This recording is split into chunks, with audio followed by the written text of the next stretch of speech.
History में कम है, 3-4 number भूगोल में कम है, और सारे बच्चे फर्स्ट डिवीजन के लगभग पास हैं, जिसके 40% उनके 70% है, जिनके 41% उनके 72% है।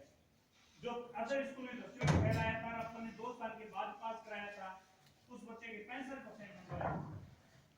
ऐसे अगर आप रिजल्ट देखें, तुलना करें, तो आप ये अगर सरकारी स्कूल होता तो लोग हमें आसमान पर चढ़ा देते कि ये होती है रियल। हम मायूस से हो गए थे, उदास हो गए, पता नहीं कितना बड़ा क्या गुनाह कर डाला उन्होंने। क्यों? क्योंकि किसी के 90% नहीं। अरे किसी के 90% नहीं थे, किसी के 88% नहीं थे, 85 से ऊपर हमें 10-12 चाहिए थे, वो नहीं मिले। जो 10वीं का परीक्षा परिणाम आया, 175 बच्चे थे, 175 बच्चों में 73 बच्चे सीधे पास हो गए, 2 बच्चों में मात्र पूरक आ गई। सरदर्द की टेबलेट लेनी पड़ी थी कि 2 सप्लीमेंट्री क्यों आई। इनके घरवालों को क्या जवाब दिया जाएगा? सबसे पहले उन दोनों बच्चों के घर पर गए, घरवालों को बताया कि अभी भी 2 महीने का समय है, आप स्कूल में भेजिए, पूरी कोशिश करेंगे और इस बच्चे का रिजल्ट भी देंगे, 100% रिजल्ट बनाएंगे। घरवालों ने स्वीकार कर लिया, बच्चे स्कूल आने लगे। हालांकि 90% से ऊपर 6 थे, 7 थे, सॉरी 7 स्टार्स और 12 दे रखा था। 85% से ऊपर 19 थे और 80% से ऊपर कुमारी थे। कहने का मतलब जितने बच्चे थे उनमें से हर एक तीसरा चौथा बच्चा 80% से ऊपर का था। लोगों ने जब रिजल्ट देखा तो ये कहने लग गए कि इनकी कोई अजमेर में जानकारी है, लेकिन हम यहाँ पर भी संतुष्ट नहीं थे। हमें 98% नंबर ऊंचे चाहिए थे, 98 से भी संतुष्ट नहीं, 99 चाहिए थे पूरे। 95% से ऊपर भी 5-7 चाहिए थे। वालों को तो केवल ऊपरी मन से धन्यवाद दिया गया कि चलो बेटे मेहनत तो की। जिनके 75% आए, 70% आए, उनको तो डांट लगाई गई कि तुमने किया क्या। घर वालों ने भी लगाई, हमने भी लगाई, और सरकारी स्कूल में पढ़ने के बाद जो पास आ गया वो पेड़े बांट रहा था। बोला अब रियल में अगर अध्ययन किया जाए, रियल स्टडी की जाए, तो जो भारत विश्व गुरु था तो कोई सरकारी विद्यालय नहीं, ये आपके इतिहास में जब भारत विश्व गुरु था तो भारत में एक भी सरकारी विद्यालय नहीं था। पहले जो हुआ करते थे वो तो गुरुओं के आश्रम हुआ करते थे। गुरु वो एक निजी सिस्टम चलाते थे, अपने खुद आश्रम में रहते, राजाओं के बेटों को या फिर जो शिक्षा के पात्र उन्हीं को पढ़ाते थे, पढ़ाकर उनको शिक्षा दीक्षा देकर के विदा करते थे। उसके बाद में नालंदा और तक्षशिला नाम के 2 भारत के 2 विश्वविद्यालय जो दुनिया में प्रसारित हैं, वो भी निजी आदमियों ने शुरू किए थे। अरे भाई, चाणक्य जैसे आदमी की शुरुआत की हुई थी, खुद एक डॉक्टर था, खुद एक शिक्षक था, पढ़ाना शुरू कर दिया था।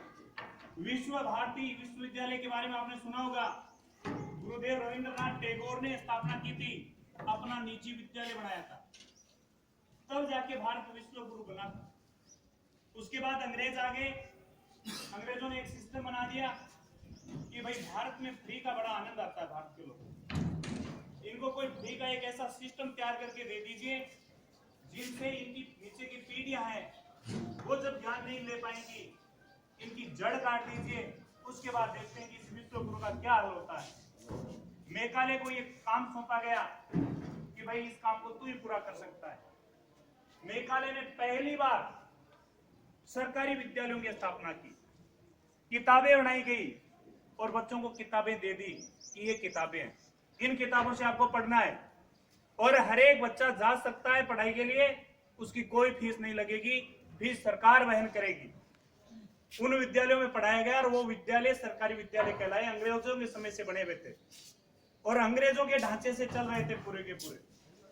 और अंग्रेजों ने नियम बना दिए, जो जैसी मेहनत करेगा, यानी पूरी मेहनत का तो कोई टारगेट ही नहीं लगा, अरे भैया, राज्यपाल पुरस्कार है या राष्ट्रपति पुरस्कार है, उसके लिए भी एक ऐसा नियम बनाए कि जिस अध्यापक का 100% ही नहीं, जिस अध्यापक के 75% से ऊपर सभी विद्यार्थियों के नंबर आए, जिनके 90% से ऊपर की संख्या भी लगभग क्लास में से 20 या 30% बच्चे होने चाहिए, उसके विषय में 100% अंक वाले भी पूरे राजस्थान में सबसे ज्यादा बच्चे होने चाहिए। वो अध्यापक चाहे निजी विद्यालय में पढ़ा रहा हो, चाहे राजकीय विद्यालय में पढ़ाया जा रहा हो, उसको राज्यपाल या राष्ट्रपति पुरस्कार दिया जाएगा।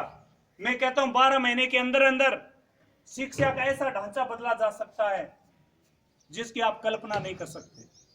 पूरे भारत की तो नहीं कह सकता, लेकिन पूरा राजस्थान है एक बार पुनः शिक्षा के क्षेत्र में ऐसा सिरमौर बन जाएगा।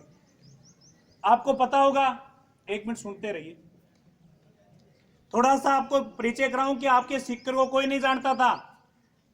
झुंझुनू में पहली बार 2 या 3 निजी विद्यालय खोले गए और उनको ढंग से चलाया गया।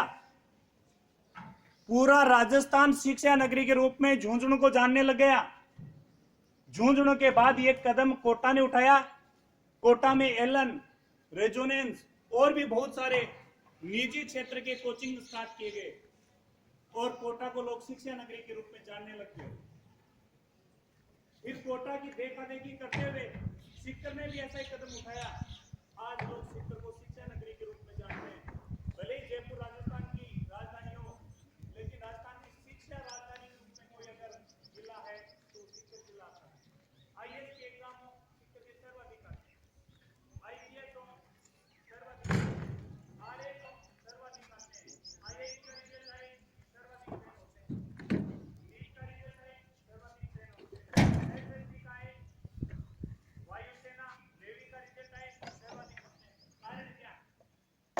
कारण ये कि शिक्षा के रूप में आप शिक्षक जिले ने निजी शिक्षा को बढ़ावा दे दिया और निजी शिक्षा को बढ़ावा देते ही शिक्षक जिला पूरे राजस्थान का सिरमौर बन गया।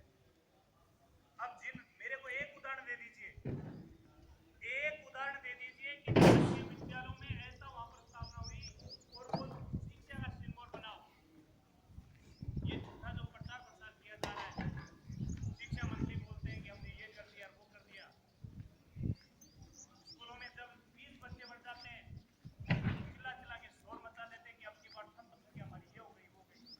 अरे कई स्कूल ऐसे हैं जिनमें 900 से 1500 होते हुए मैंने देखा है। हल चलाए हमने कर्म किया है, आगे कर्म करते रहेंगे और हर चीज को विनम्रता से, कोई भी बड़ी से बड़ी कामयाबी हो विनम्रता से अपने हासिल किए और इस लोगों को एक जवाब कि भले आप कुछ नहीं दे रहे हो, हल चलाए बनाएंगे जिसमें निजी विद्यालयों में मेहनत करने वाले एक अध्यापक को सारे के सारे जितने निजी विद्यालय एक सिस्टम बना लिया जाए कि पूरे 12 महीने में या 2 साल से 100 रुपए या 200 रुपए जमा कराना है। राजस्थान में करीबन 6 लाख के करीबन निजी विद्यालय हैं। अगर एक रुपया दें तो 6 लाख रुपए इकट्ठे हो जाते हैं और वो अगर 6 लाख रुपए इकट्ठे करने के बाद 10 अध्यापकों को भी अगर ऐसी अल्टो कार्ड दी जाए तो वो 21,000 रुपए वाले राज्यपाल पुरस्कार से बड़े होते हैं। और सम्मान किसी आदमी का दिया हुआ नहीं होता, सम्मान जनता का दिया हुआ होता है और ये जनता का पुरस्कार, ये विद्यार्थियों का पुरस्कार है। और एक ऐसे आदमी को पुरस्कार है जो अपना गांव छोड़ करके, अपना जिला छोड़ करके एक रेगिस्तान की धरती पर ढोरों में आकर रहने लग गया और अपना घर इसे मान लिया, अपना परिवार बच्चों में ढूंढने लग गया, अपने बच्चों को भूल करके दूसरों के बच्चों को खुद के बच्चे मानने लग गया। उस आदमी को आप इनाम देने जा रहे हैं, इसलिए हमें बड़ा गर्व हो रहा है, इसलिए अपन तन मन से जुड़े हुए हैं। इसके लिए कोई चुनौती क्यों ना हो, कितने भी पैसे क्यों ना लगाना पड़े, लेकिन हमें खुद को स्थापित करना है। हमें अपने आदमी को दिखाना है कि मेहनत कहीं पर भी होती है, उसका सम्मान भले ही सरकारें तो आज तक नहीं किया, मेहनत का सम्मान क्या करेंगी? मेहनत का सम्मान जनता ने किया और जनता करती रहेगी। ये बातें मैं बताना चाह रहा हूं।